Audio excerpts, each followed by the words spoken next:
Section 1. You will hear a conversation between an optometrist and a patient who has come for an eye test. First, you have some time to look at questions 1 to 6.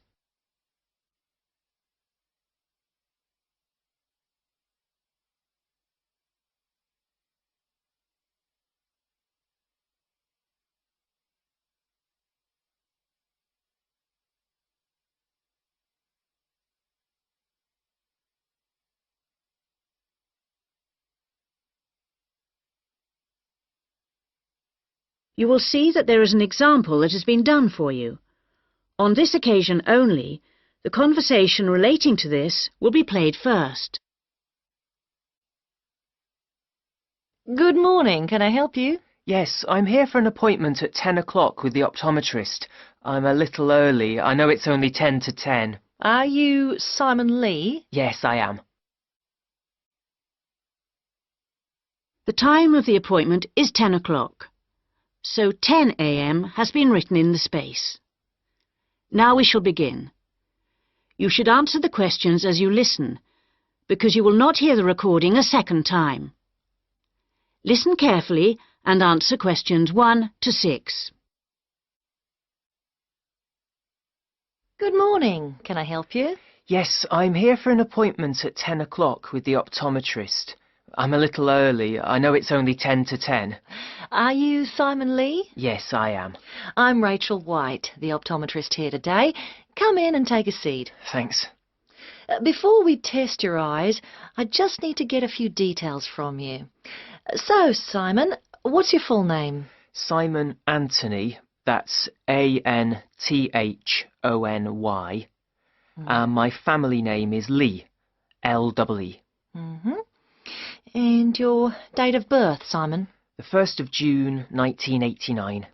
The 21st of June? No, the 1st of June. Oh, whoops, sorry. 1989. Ah, same year my son was born. What's your current address? I'm living at a hall of residence. Which one? At University Hall, not far from here, in Adams Terrace. University Hall. And do you have any medical insurance? Yes, I'm fully covered. And who are you insured with? I'm with Health for Life. Healthy Life. No, people always get that wrong. It's Health for Life. They're part of some big insurance company. Good. Now, Simon, have you ever had your eyes tested before? Yes, once, but not recently. It was when I was still at school. So, roughly when would that have been? Probably around September 2007. No, on second thoughts, it must have been the year before. September 2006. And my eyesight was fine then. But you're having a little difficulty now, are you? Well, yes. Since I started at university, I've been having difficulty with distance vision. I can't always see things in the distance. Well, let's have a look. Now, I'm just going to cover your left eye. Yeah. Can you read the top line? Yes. R-B-Q-S.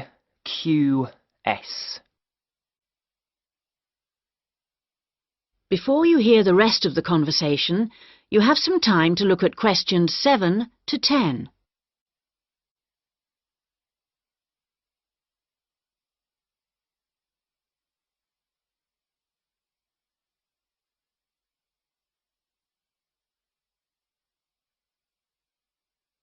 Now listen and answer questions 7 to 10.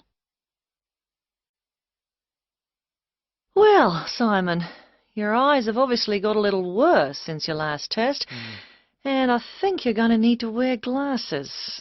Not all the time, and not so much for reading or close work, but definitely for driving. Right, yes, I thought that was probably the case. So now you need to choose some frames. There's a wide range to choose from, as you can see. Can you give me some idea of the difference in cost? I quite liked the idea of some frameless glasses. Did you? Well, the prices vary enormously, like everything, but the frameless ones are the most expensive. The cheapest are the ones with the full frame.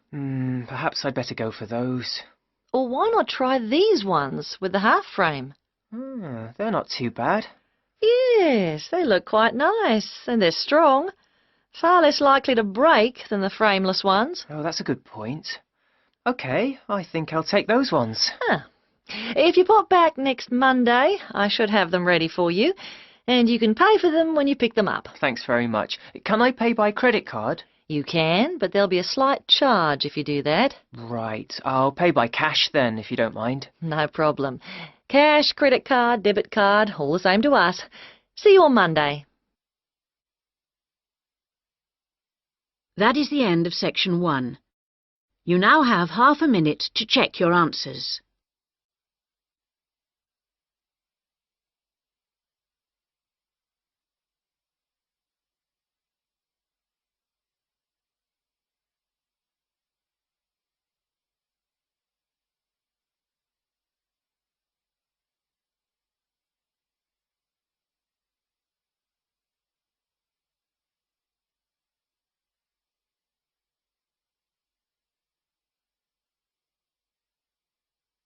Now turn to section 2.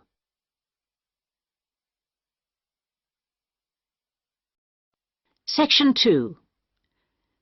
You will hear an extract from an audio guide to the Taj Mahal. First, you have some time to look at questions 11 to 16.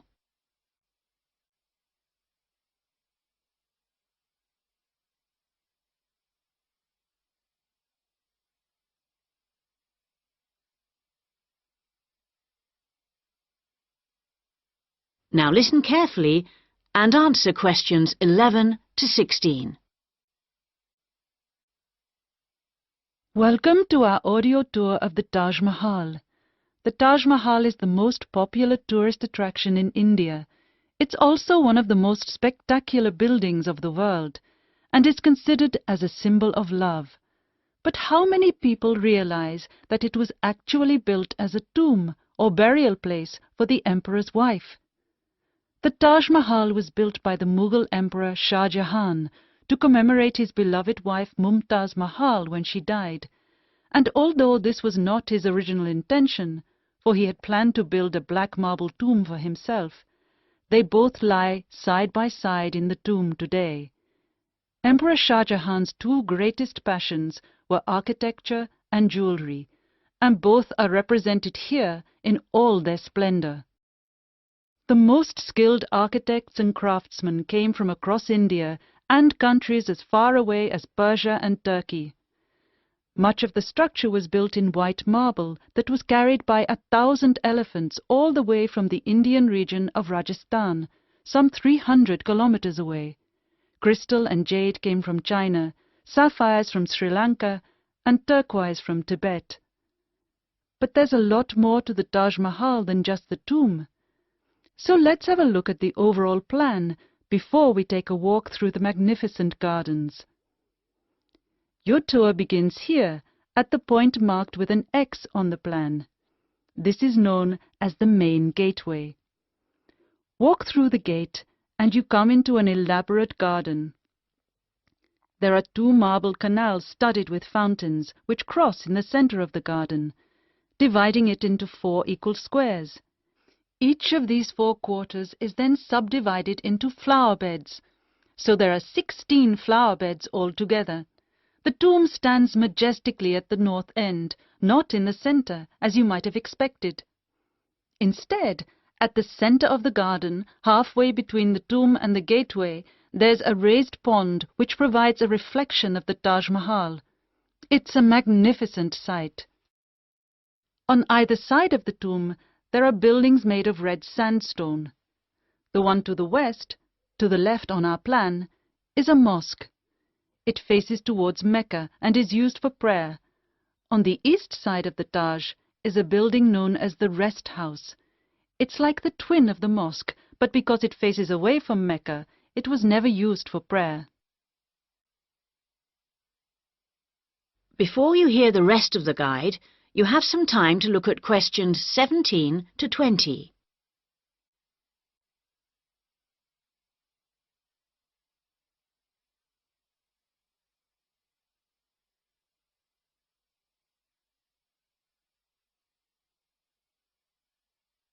Now listen and answer questions 17 to 20. Many people have asked what the rest house was for. Was it a place for pilgrims to stay? Was it a meeting hall of some kind? Perhaps the most likely answer to this question is that its purpose is purely aesthetic, to act as a visual balance for the mosque and preserve the symmetry of the design of the whole complex. Let's have a look at some of the engineering features of the garden. For one thing, they require a constant supply of running water.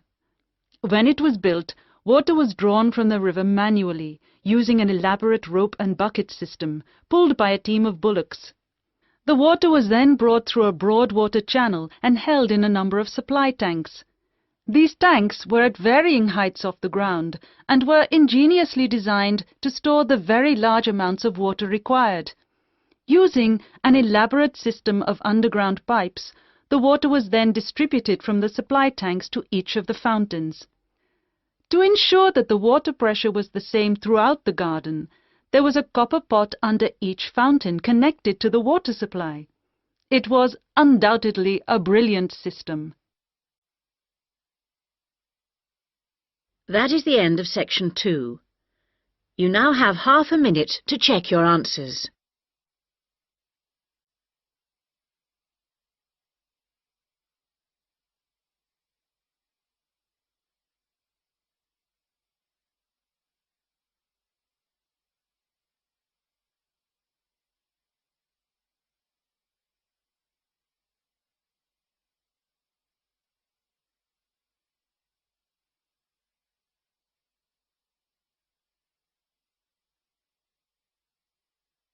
Now turn to section 3. Section 3. You will hear a tutor and 2 students discussing the crop rice. First, you have some time to look at questions 21 to 24.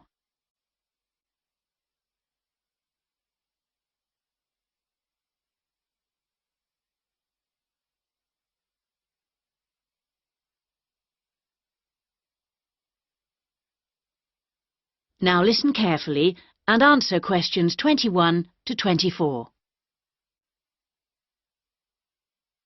Good morning, everyone. So, following on from our tutorial on European agriculture last week, Daisy and Eric are going to talk about the most commonly grown crop in Asia, which is, of course, rice. Eric, can you tell us what you've been working on? Yes, sure. We've been looking at the role of rice in a number of countries, how it's grown, ways of increasing production.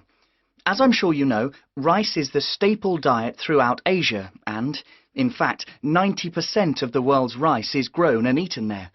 Daisy's got some background on that. Well, rice was originally a wild plant which started out in the tropical regions of Asia. But there are literally hundreds of varieties today, and each with different qualities. For instance, one will survive floods, while another will grow in relatively dry conditions. A third has a really lovely smell. But wherever it grows, rice needs a lot of water. What do you mean by a lot? Well, it takes about 5,000 litres to get a kilogram of rice. This can be supplied either naturally or by irrigation. And as most rice-growing countries suffer from unpredictable weather, including drought, water management really is the key. Research has become so important now that each rice-growing country in Asia has its own research institute. Whether we're talking about Japan, China or Bangladesh, and they're all coordinated by a group in the Philippines called the International Rice Research Institute. Interesting. Bangladesh, for instance, has been successfully using different rice varieties and fertilizers for 30 years. But because it's such a flat delta country, it's very difficult for the water to drain away after the monsoon season, so they need to find special rice crops that can survive the floods. And with global warming, the situation is more urgent than ever. Before you hear the rest of the discussion, you have some time to look at questions 25 to 30.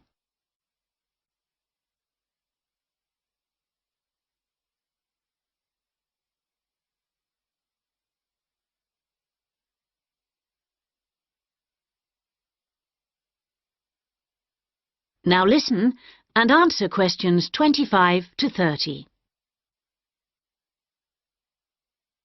Now I'd like to move on to our comparative study. As you can imagine, China is the world's biggest rice-producing country. Collectively, the Chinese people probably eat more than 3 billion bowls of rice every day. Quite a statistic. And of course, rice plays an important cultural role too. We then compared China to Thailand. You know, even though Thailand only has about 64 million people, it's the world's #1 exporter of rice.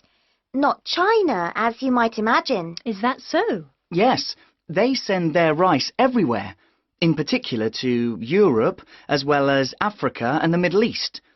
Apparently, the fact that jasmine rice is growing in popularity is one reason why Thailand's rice export industry is doing so well. People want something a bit different. And of course, Thailand is well suited to rice growing. Good climatic conditions and lots of fresh water. Going back to China for a minute, we should mention that at the Rice Research Institute in Huangzhou, they're working on ways of improving rice yields using less water. By yields, you mean the amount they can grow? Yes, they're trying to find ways to get more rice from less land, improve the taste, but also have other things in it besides carbohydrates so that it's healthier, better for you. Good idea, considering it's the staple food. And then you've got Japan, which is totally self-sufficient when it comes to rice. This is basically because they have a high tariff on imported rice, so everyone buys the homegrown product, and they don't export much. Yes, but you know, even though rice is a kind of sacred crop there, consumption is only half what it was in the 1960s. This trend isn't evident in Thailand or China. Interesting that you mentioned how rice is almost sacred in Japan, because I believe in Thailand it also plays an important cultural role. Absolutely. They have the royal ploughing ceremony every year, which the king always attends, and he actually scatters a new stock of seed to the farmers, who pour into Bangkok for the event. What about the global interest in organic farming? Is there such a thing as organically grown rice? Yes, indeed. And the Japanese are getting quite a taste for it, apparently. There's an experimental farm near the city of Akita in the Japanese rice belt, famous for its sake, by the way, which has pioneered organic rice production, and now it's sold all across the country. It's a bit like the recent popularity of jasmine rice in Thailand, but that's for the export market, of course. Interesting how attitudes change, isn't it? That is the end of section 3. You now have half a minute to check your answers.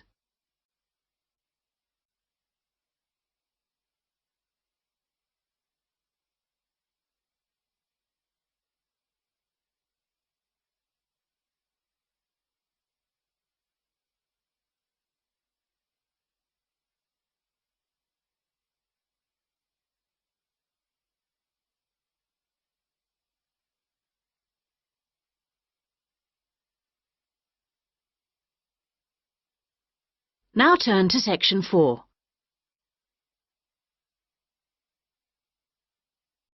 Section 4. You will hear part of a lecture about writing for radio. First, you have some time to look at questions 31 to 40.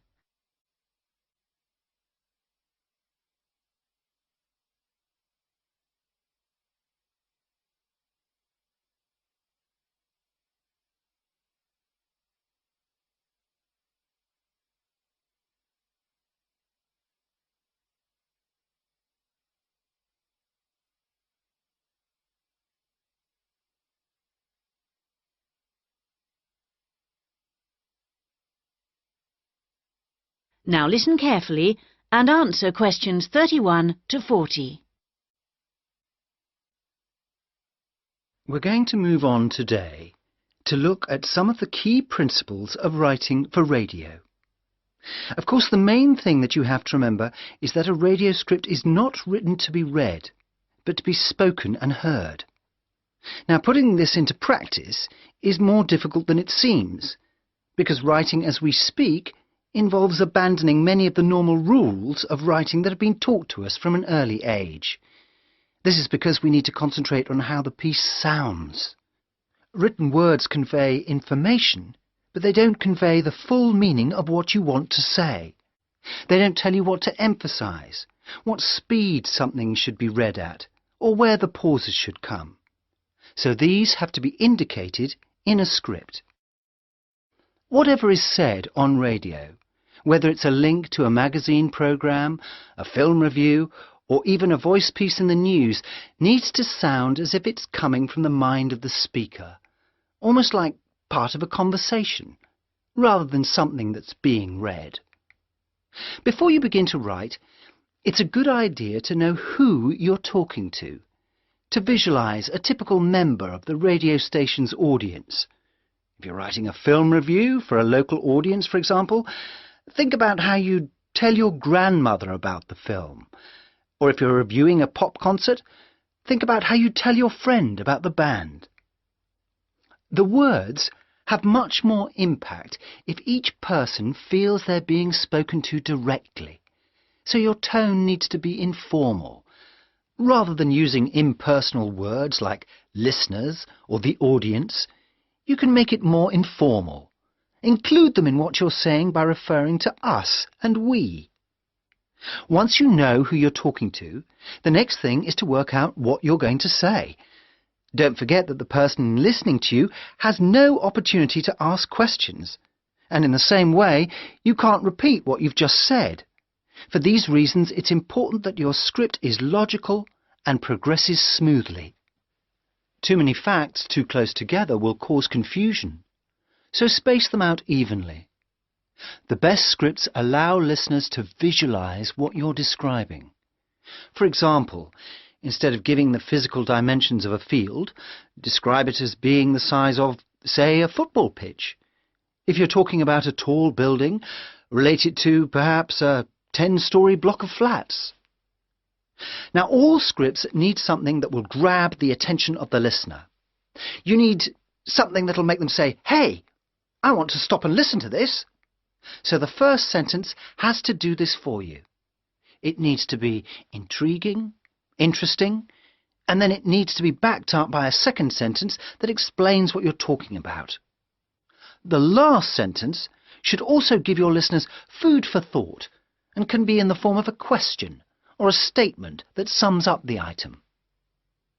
After you've finished your script, you need to polish it up, and the most effective method of doing this is by reading it aloud. This also helps you to avoid tongue twisters or words that you might find awkward to pronounce. That is the end of section 4. You now have half a minute to check your answers.